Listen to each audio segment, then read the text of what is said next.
Indian Home Rule by M.K. Gandhi, Chapter 1. The Congress and its Officials. Reader, just at present, there is a Home Rule wave passing over India.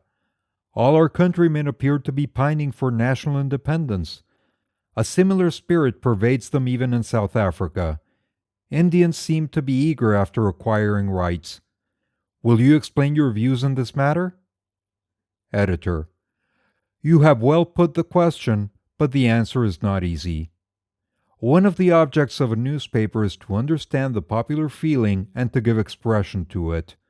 Another is to arouse among the people certain desirable sentiments, and the third is fearlessly to expose popular defects. The exercise of all those three functions is involved in answering your question. To a certain extent, the people's will has to be expressed. Certain sentiments will need to be fostered, and defects will have to be brought to light. But, as you have asked the question, it is my duty to answer it. Reader, do you then consider that a desire for home rule has been created among us? Editor: That desire gave rise to the National Congress. The choice of the word national implies it. Reader, that surely is not the case. Young India seems to ignore the Congress. It is considered to be an instrument for perpetuating British rule. Editor: That opinion is not justified. Had not the grand old man of India prepared the soil, our young men could not even have spoken about home rule. How can we forget what Mr. Hume has written, how he has lashed us into action, and with what effort he has awakened us in order to achieve the objects of the Congress? Sir William Wedderburn has given his body, mind, and money to the same cause. His writings are worthy of perusal to this day.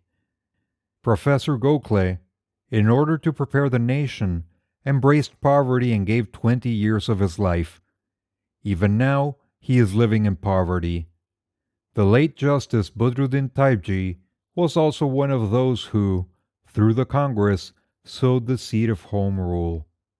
Similarly, in Bengal, Madras, the Punjab, and other places, there have been lovers of India and members of the Congress, both Indian and English. Reader, stay, you are going too far. You are straying away from my question. I have asked you about home or self-rule. You are discussing foreign rule.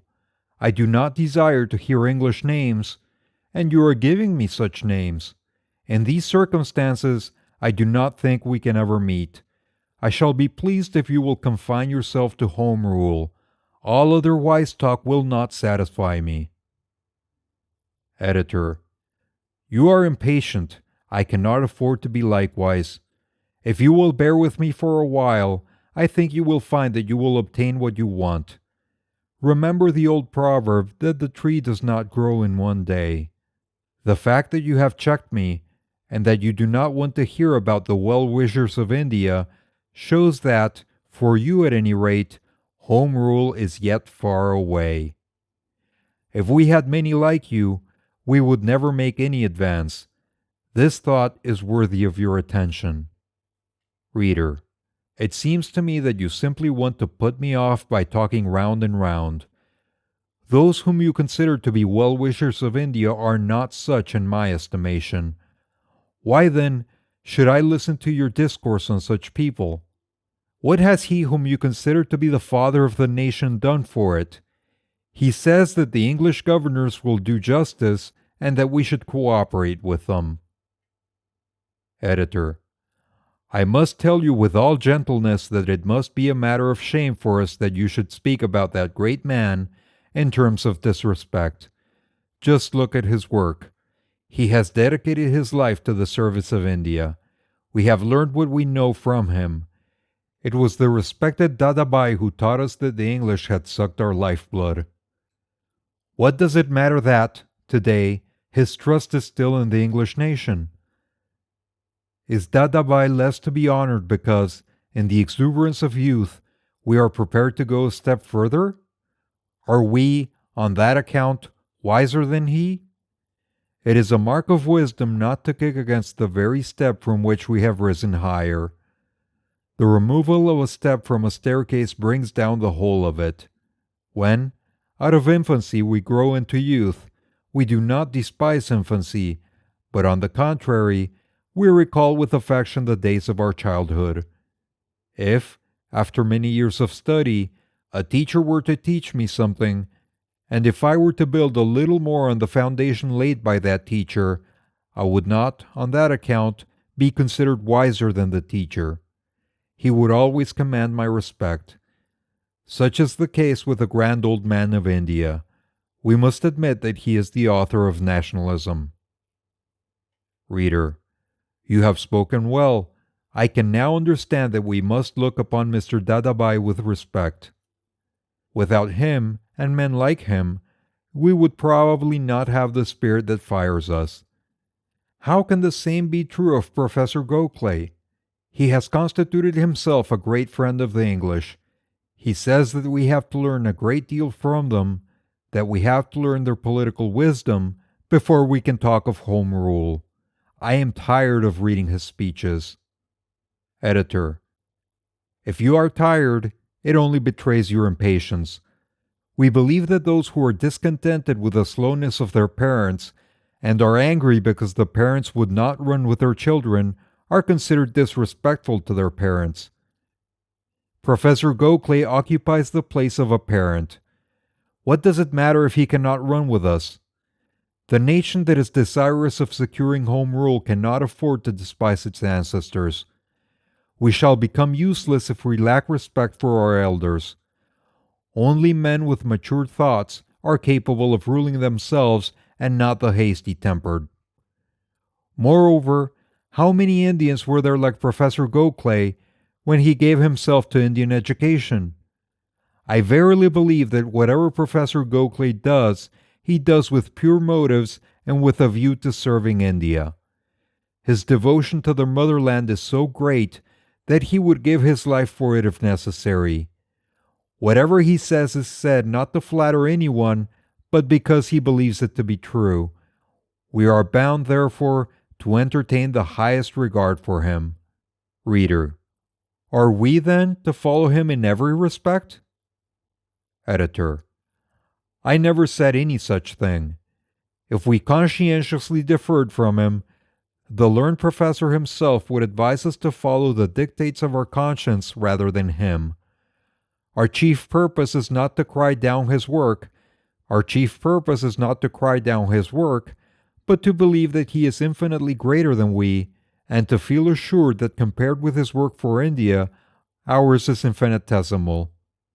Several newspapers write disrespectfully of him. It is our duty to protest against such writings. We should consider men like Professor Gokhale to be the pillars of home rule. It is a bad habit to say that another man's thoughts are bad and ours only are good, and that those holding different views from ours are the enemies of the country.